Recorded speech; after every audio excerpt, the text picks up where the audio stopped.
What if I told you there are some places in this world where even your own shadow refuses to follow you? Places where silence screams louder than your heartbeat, and once you enter, you never truly leave.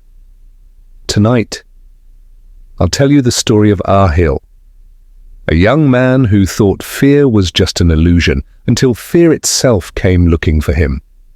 Listen carefully, because after hearing this story, you might think twice before ever turning off the lights at night. Aahil was like any ordinary young man, bold, confident, and always laughing at ghost stories.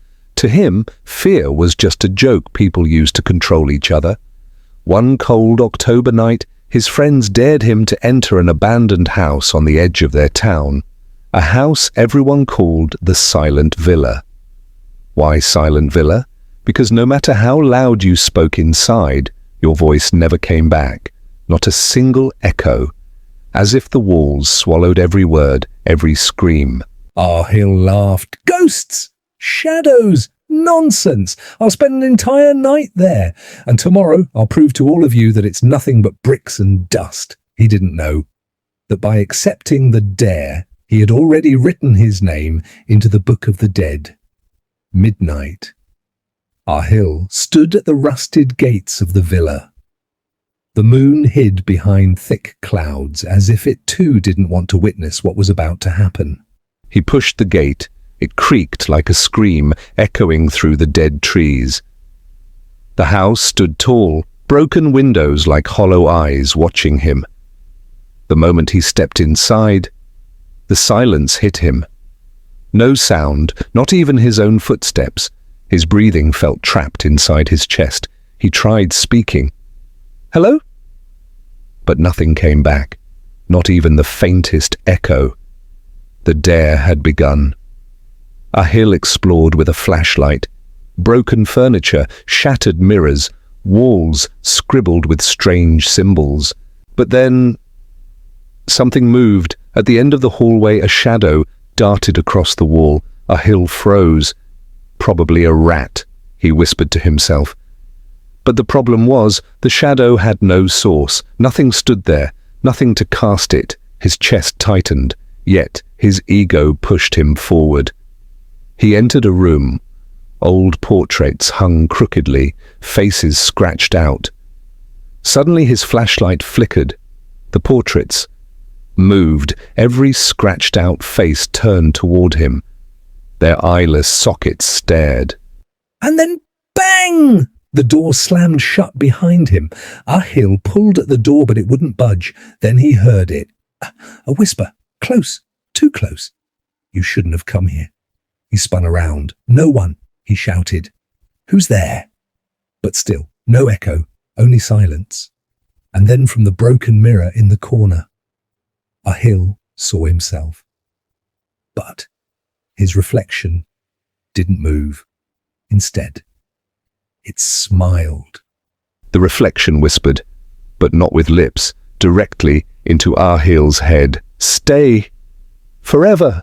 Suddenly hands shot out from the walls, black, bony, claw-like.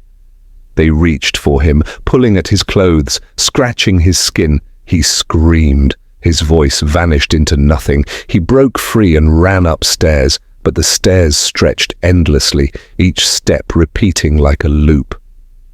No matter how far he climbed, the top never came closer. And then the lights went out. A faint glow appeared at the end of the hall. A figure. A little girl in a white dress, holding a doll with a missing head.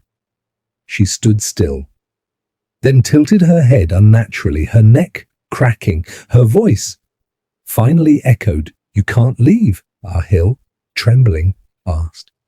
"Why me?" The girl smiled. "Because you don't believe in fear. So now, fear will believe in you." Suddenly she dropped the doll. It hit the ground with a scream instead of a thud. The walls bled, the floor opened, and Aahil fell. Down, into the darkness. He landed hard, his flashlight shattered, but faint candles lit up on their own, revealing the basement. In the center, a chair. On it, sat a man, tied up, eyes wide open, dead. But his mouth moved, whispering, "Run, before it takes your soul too." Aahil's heart thundered. He backed away, only to bump into something cold. He turned. His reflection stood there again. But this time, it wasn't him anymore. It was darker, taller, with hollow eyes and a smile stretching ear to ear. It leaned closer and whispered, "Leave your body. It's mine now." Aahil collapsed. His mind screamed. He thought this was the end. But then, a memory surfaced. His grandmother's words from childhood. "Fear is not meant to control you. Fear is meant to protect you. Respect it, and it will guide you." Aahil realized, all along he had mocked fear, denied it. That's why fear had come to claim him. He closed his eyes, breathed deeply, and for the first time, he accepted fear. He whispered in his heart, "I am afraid, but I am stronger than my fear." And suddenly, the hands vanished, the reflection shattered, the girl screamed and dissolved into ash. The house trembled, the silence broke, his echo returned. Stronger!" The basement door swung open. Moonlight poured in. Aahil ran, faster than ever, until he burst through the gates. The moment he stepped outside, the villa groaned and collapsed into dust, as if it never existed. He fell to his knees, gasping, trembling. His friends found him in the morning, pale and shaken, but alive. When they asked what happened, he only said one thing: "Never laugh at fear, because the moment you do, fear will come to laugh at you." And that is the story of Aahil and the Silent Villa. Remember, fear is not your enemy. Fear is your compass. It reminds you of danger. It teaches you respect for life. Ignore it, and it will destroy you. Accept it, and it will make you stronger. So, tell me, tonight, when you turn off the lights, will you still believe fear is just an illusion? Or will you listen when the silence starts to whisper your name?